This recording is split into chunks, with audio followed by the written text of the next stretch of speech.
tempos difíceis, a evolução do pecado, da transgressão, da imoralidade já havia entrado no mundo e ali também crescia muito. Era uma cidade portuária que tinha muita gente que ia e vinha, mistura de gente de todo tipo, e naturalmente os crentes que estavam ali, eles estavam expostos e até vulneráveis à contaminação de coisas que contrariavam a palavra de Deus. E Paulo tinha esse dever de ensinar aqueles irmãos. Então ele escreve esta carta aqui dizendo, ele fala, porque sabemos que a nossa casa, que se a nossa casa terrestre se desfizer, temos de Deus um edifício, uma casa não feita por mãos. E por que ele escreve isso aqui? Porque ele finaliza o último assunto com aqueles irmãos, falando sobre Jesus Cristo, que era o único assunto que ele tinha.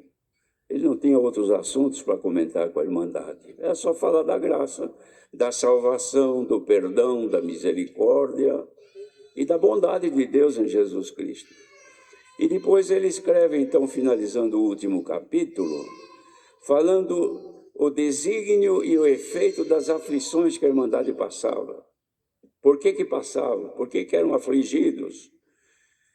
Porque eles sofriam na carne, na vida terrena, mas não conseguiam ver aquilo que estava do outro lado, ou seja, do lado espiritual, que são coisas invisíveis aos olhos da carne, não são sensíveis na carne.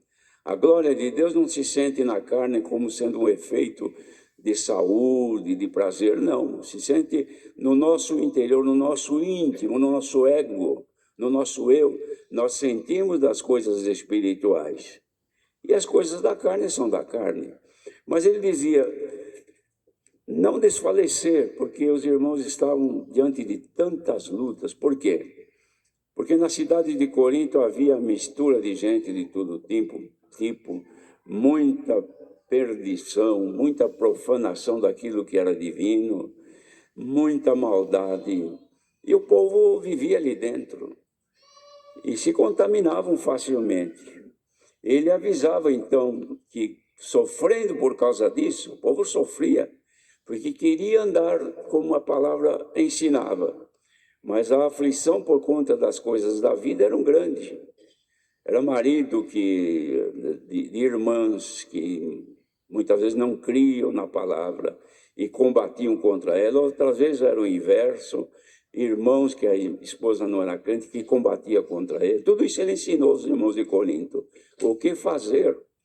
E outros males, e é da própria carne, dos desejos carnais, que era um sofrimento para aquelas pessoas, viver num país de tanta libertinagem, de tanta liberdade pecaminosa, e a pessoa precisar se manter isenta, livre. Então, sofriam. Então, ele falava assim, olha, as aflições deste tempo presente que vocês estão passando, não dá nem para comparar com a glória que em nós há de ser revelada. Porque enquanto vocês se envelhecem fisicamente, dizia, o interior de vocês deve ser renovado a cada dia. Não é dar um coração novo, mais forte, não é isto. Mas o ser da pessoa, o ego da pessoa, se tornar mais forte no Senhor do que os desejos da carne vencer. Então, ele dizia, o interior tem que ser renovado a cada dia. Porque essa leve e momentânea tribulação que vocês passam produz um peso eterno de glória muito excelente. Por isso, ele dizia, vocês devem dar atenção, não às coisas que vocês veem com os olhos da carne, mas àquelas que vocês não veem, que ninguém está vendo nada aqui agora. A palavra está vendo, ninguém está vendo com os olhos da carne alguma coisa importante. Mas no Espírito, quem está em comunhão, está renovando em si a esperança, renovando em si a confiança de que ainda que este homem aqui, de corpo, envelheça, perde os cabelos, fica branco, sem ruga todo, se viver muito. Sofre de dores, um perde uma perna, outro perde uma mão, outro perde um olho, é aqui na terra desse jeito. dependendo do que acontece. Se vê gente, irmãos, mutilada de todo jeito.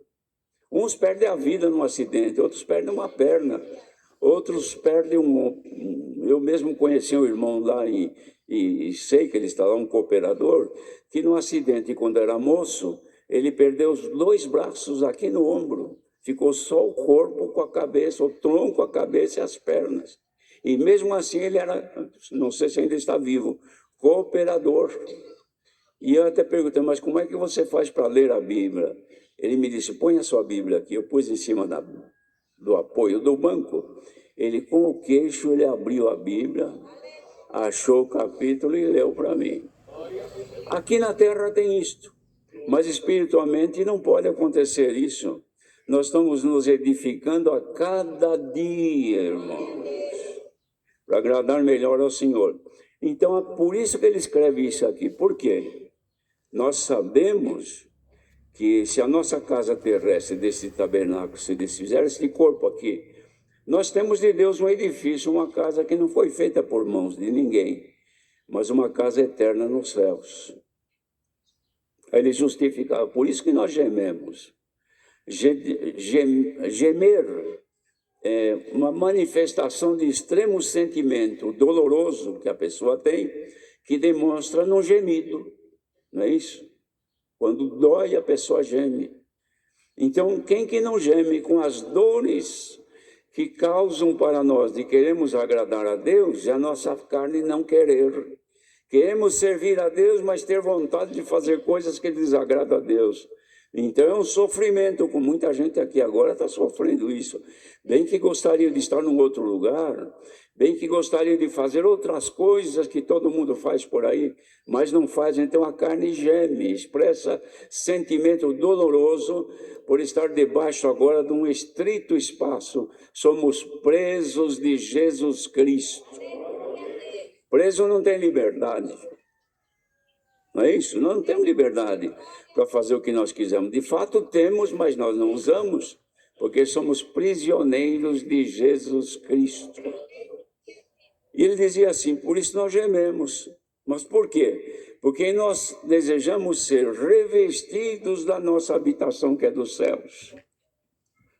Se todavia, estando vestidos, não formos achados nus. E quando nós cantamos este hino 247, era uma recomendação. Não manches as vestes que Cristo lavou. Por que não manchar as vestes? Porque nós não estamos nus, nós estamos vestidos. E estamos sendo revestidos, não de roupa aqui da terra, mas da habitação que é dos céus. Se todavia, estando vestidos, não formos achados nus. Então, os irmãos imaginam que a vestimenta do corpo depende da estação do tempo. Hoje parece que começa o inverno aqui em São Paulo, acho que em todo o Brasil. Começa o inverno hoje, vai esfriar. O que a pessoa faz? Procura se abrigar, porque não quer padecer, sofrer na friagem. Então, quer estar sempre aquecido. Os irmãos já perceberam que em muitos lugares as virtudes e o calor que aquece a nossa vida espiritual está terminando? Se reúne, até o amém quase não se ouve. Tem lugar que se diz Deus seja louvado e aquele amém tíbio, fraco, desanimado. Tem gente que só mexe os lábios. Tem gente que não canta, pega o inário e fica olhando. Ele está viajando. Mas aquele que está vestido e revestido, o frio não abate ele não, irmãos. Reúne uma multidão como esta, se ouve que o calor do Espírito Santo ainda é latente, ainda está agindo, está esquentando a nossa alma. Mas o crente, quando começa a perder a roupa, irmãos, vem o inverno, como muda o inverno espiritual de friagem. Deus é calor, é como o sol. Jesus Cristo é o sol da justiça que aquece, que ilumina. Mas na medida que a pessoa se aprofunda na terra, ele não tem mais a luz do sol e nem o calor. Quem fica muito terreno, muito carnal, perde o efeito da luz que é Cristo, o sol